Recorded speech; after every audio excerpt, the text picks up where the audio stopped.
सुनो, गुड्डी ने साड़ी से हाथ पोंछते हुए कहा। हूँ। उसके पति रामू ने उसकी ओर घूरा। आज 10 तारीख है। शाम को तनख्वाह लेकर सीधे घर आना।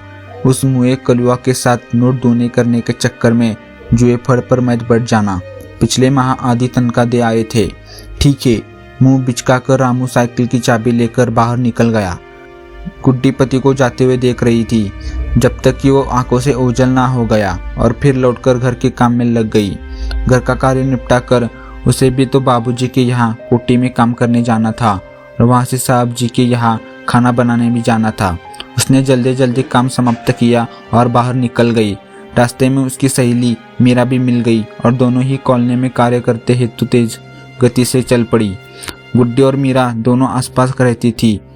मीरा का पति कृष्णा भी गुड्डी के पति रामू के साथ उसी जूती की फैक्ट्री में काम करता है। दोनों सहेलियां चलते चलते बातें कर जा रही थी। मीरा कह रही थी कि आज कृष्णा तनख्वाह लेकर आए तो राशन वाले का पुराना हिसाब चुकता कर सबसे पहले घर का राशन लाऊंगी। पिछले महीने तो तनख्वाह में आधे से तो दारू वाले के यहाँ खर्च कर आया था और जो पैसा बचा उसी से मकान का किराया और बिजली का बिल भर गया। राशन वाले को पुराना उधार न चुकाने सकने के कारण नए महीने का राशन आने का तो प्रश्न ही नहीं उठता था। इस माह तो रोजाना सामान लाकर गृहस्थी चलाई है। गुड्डी की परेशानी भी कम नहीं थी, परंतु उसको एक कोठरी पर और काम मिल गया था जिसकी उसकी कमाई बढ़ गई। दूसरे उसके बड़े बेटे ने एक स्कूटर रिपेयरिंग की दुकान पर कार्य करना शुरू कर दिया है और कुछ कमाई कर गुड्डी को पैसा दे देता है। गुड्डी के 4 बेटे हैं जबकि मीरा के पास तो 2 बेटे और 2 बेटियां हैं। गुड्डी का सबसे बड़ा बेटा लगभग 15 साल का है। गुड्डी ने उसे पढ़ाने की बहुत कोशिश की लेकिन पढ़ने में नाकारा निकला और काम करने के लिए निकल गया। यद्यपि स्कूटर रिपेयरिंग की दुकान से उसे कम पैसे मिलते थे, परंतु अपनी दुकान खोलने की इच्छा से वह यह कार्य सीखना चाहता था। कोटियों से कार्य निपटाकर गुड्डी और मीरा दोनों लगभग 3 बजे वापस लौटी। घर पर जाकर बच्चों के लिए शाम के खाने की तैयारी करनी थी। गुड्डी सोच रही थी कि यदि रामू आज पूरी तनख्वाह लेकर देता है तो सबसे पहले राशन वाले का हिसाब चुकाकर नए महीने का सामान ले आऊंगी। उसे विश्वास था कि इस बार रामू पूरी तनख्वाह लेकर आएगा। मीरा के पति की तरह वह दारू नहीं पीता है और सोचते सोचते यह अतीत में खो गई कि किस प्रकार उसकी बड़ी भाभी ने रामू की दारू की आदत छुड़वाई थी। उस समय शहर के पास के गांव में अपने माँ बाप तथा 6 भाइयों के साथ रहती थी। अकेली बहन होने के कारण माँ बाप के अलावा भाइयों की भी लाडली थी। बड़े भाई की शादी हो चुकी थी और भाभी से गुड्डी की खूब पटती थी। माँ बाप बहुत अधिक पैसे वाले नहीं थे। बचपन में माँ बाप ने उसे पढ़ाने की कोशिश की, पढ़ने में उसका मन ही नहीं लग रहा और तीसरी कक्षा के आगे नहीं पढ़ सके। जब गुड्डी 15 वर्ष की हुई तो उसके माँ बाप ने उसकी शादी का विचार बनाया। बिना पढ़ी लिखी बच्ची के लिए कोई अच्छा वर मिले तो मुश्किल था। एक रिश्तेदार द्वारा बताया गया रामू जो शक्ल सूरत में ठीक था और जूते की फैक्ट्री में कार्य करता था के साथ गुड्डी का रिश्ता तय कर दिया।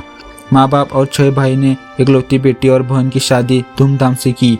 गुड्डी भी अपनी सहेली से सुने हुए शादी के बाद के अनुभवों को अनुरूप सुनहरे सपने सजोए हुए ससुराल के लिए विदा हुई। गुड्डी जब ससुराल पहुंची तो उसकी सास और अन्य महिलाओं ने उसकी आरती उतारी और घर के अंदर ले लिया। पूरे दिन रिश्तेदारों और पड़ोसी स्त्रियों द्वारा मुंह दिखाई आदि की रस्में पूरी करने के बाद रात्रि को थकी मादी गुड्डी पति के कमरे में पहुंचा दी गई। गुड्डी पति के इंतजार में बैठे रही और सुखद कल्पनाओं में खो गई। 11 बजे 12 बजे लेकिन पति का आगमन नहीं हुआ। रात को लगभग 1 बजे जब रामू कमरे में घुसा तो उसके मुंह से आ रही शराब की बदबू के कारण गुड्डी को उल्टी आने लगी। किसी तरह अपने आप को संभाला और पति की ओर देखा, परंतु उधर से कोई प्रतिक्रिया नहीं मिली। थोड़ी देर बाद रामू पलंग पर एक तरफ लेट गया और खर्राटे लेने लगा। गुड्डी की आंखों में नींद नहीं थी, फिर भी पलंग के दूसरी ओर लेट गई और अपनी की गई कल्पना के महल को टूटते हुए देख रही। सुहागरात के सजीले स्वप्न बिखर चुके थे। सुबह लगभग 5 बजे रामू की नींद खुली और वह गुड्डी के शरीर पर हाथ फेरने लगा।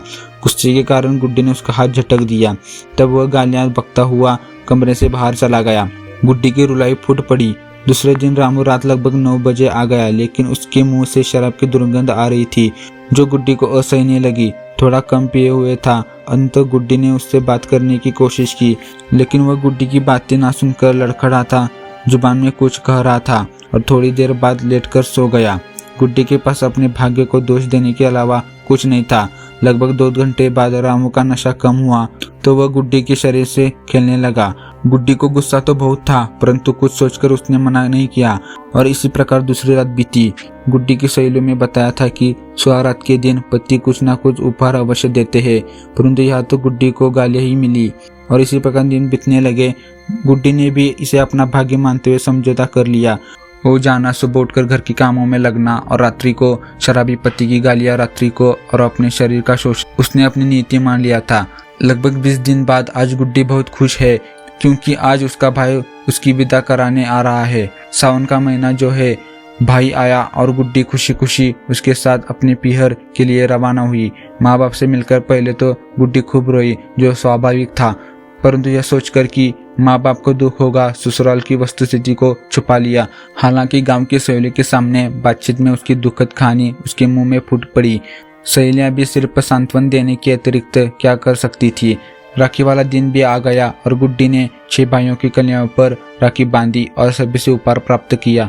घर में बड़ी भाभी की आंखों से गुड्डी का सहजता छुपी नहीं रह सकी और उसने एक दिन दोपहर में गुड्डी को अपने कमरे में ले जाकर उसकी आप बीती पूछ ही ली।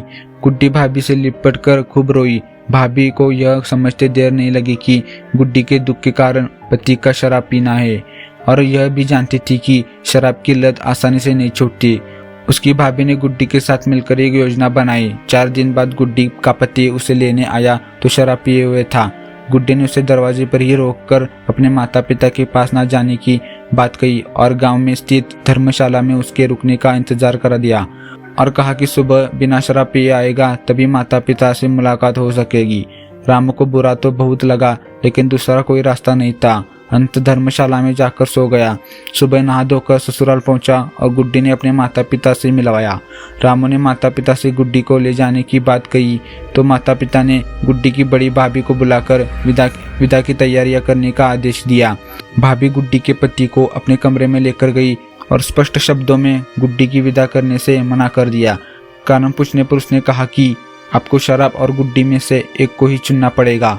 आप पूरे समाज के सामने कभी भी शराब न पीने की शपथ ले और गुड्डी से गाली गलौज न करने का वचन दे, तभी विदा के बारे में सोचा जा सकता है। गुड्डी के पति का गुस्सा तो 7वें आसमान पर था और गुड्डी को तलाक की धमकी देकर बिना गुड्डी को लिए अपने घर लौट गया। बिना बहू के लौटकर आने पर रामू के माता पिता आश्चर्यचकित थे। जब रामू ने उन्हें गुड्डी के निर्णय के बारे में बताया तो वह भी अंदर से अंदर बहुत खुश है, क्योंकि वह भी चाहती कि रामू की शराब छूट जाए। शराब छुड़ाने के लिए माँ बाप ने भी काफी प्रयास किए थे, परंतु सफल नहीं हो सके।